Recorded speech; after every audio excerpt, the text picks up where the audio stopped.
magandang araw Honorians, magandang araw Pilipinas. Aktibong nakibahagi ang mga mag-aaral ng Don Honorio Ventura State University sa taon ng University and Local Student Council elections. Noong ika-29 hanggang ika-30 ng Mayo, binuksan ng DAVSU Student Commission on Elections ang isang Google Form.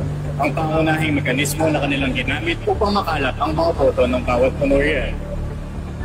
Ngayong araw, ating alamin ang mga karanasan sa loobin at mungkahi ng mga estudyante ukol sa katatapos lamang na halalan. Sa aming panayam sa isang botante, ibinahagi niya ang kanyang opinyon sa proseso ng pagboto.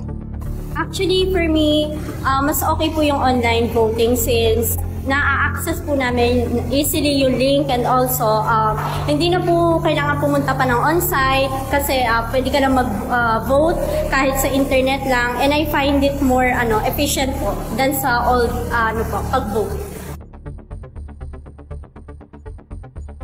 Actually, okay naman siya kasi pagka-send sa akin ng link, yes, mabilis lang siya. Tapos pag-click mo lang ng link, lalabas na lahat yung mga informations or mga kailangan mong gawin. Mabilis lang siya for me.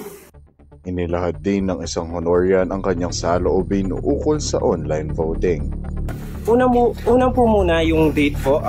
For me po, hindi po siya masyadong effective because finals po ngayon. So, lalo na po Friday, naghahabol po kami ng mga kailangan pong ipasa, ganun po. So, nahirapan po kami na isingit po yung voting po sa schedule namin. Kaya, baka konti lang po yung mga sumagot po sa form po ng voting po. Kaya, yun po. I don't think po na una po efficient po yung date and yung mode din po. Kasi online. So, hindi naman po lahat online po ng ganitong finance po kasi nga po gumagawa ng schoolworks. Yun po.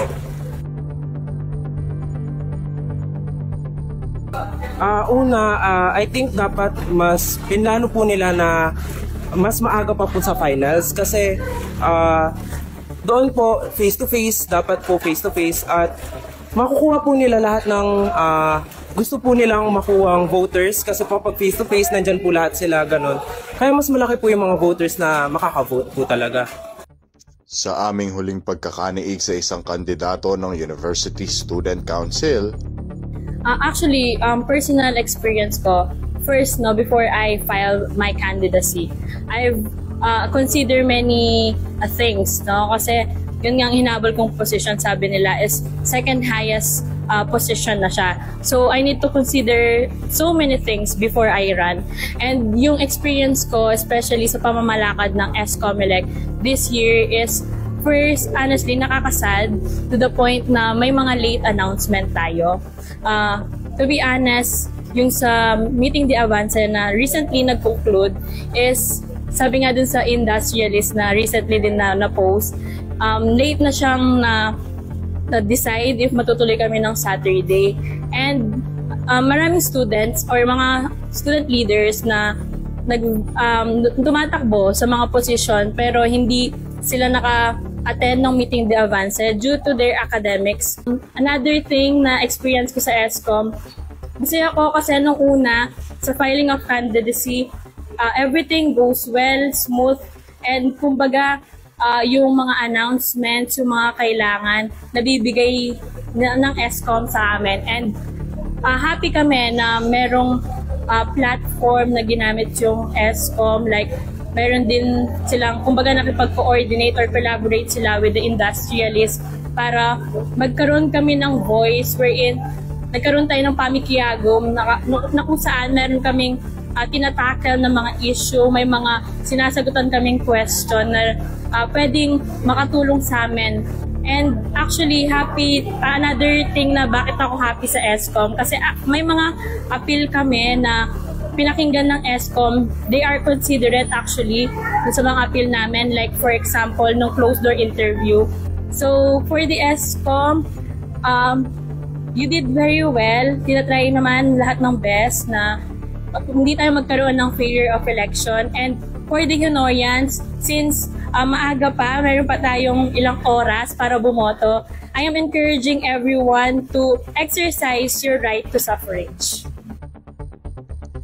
Ayon sa pahayag na inilabas ng DAVSU Student Commission on Elections sa kanilang Facebook page, ang biglaang pagbabago sa sistema ng pagboto ay ginawa bilang tugon sa kasalukuyang kaganapan sa panahon at schedule ng mga estudyante.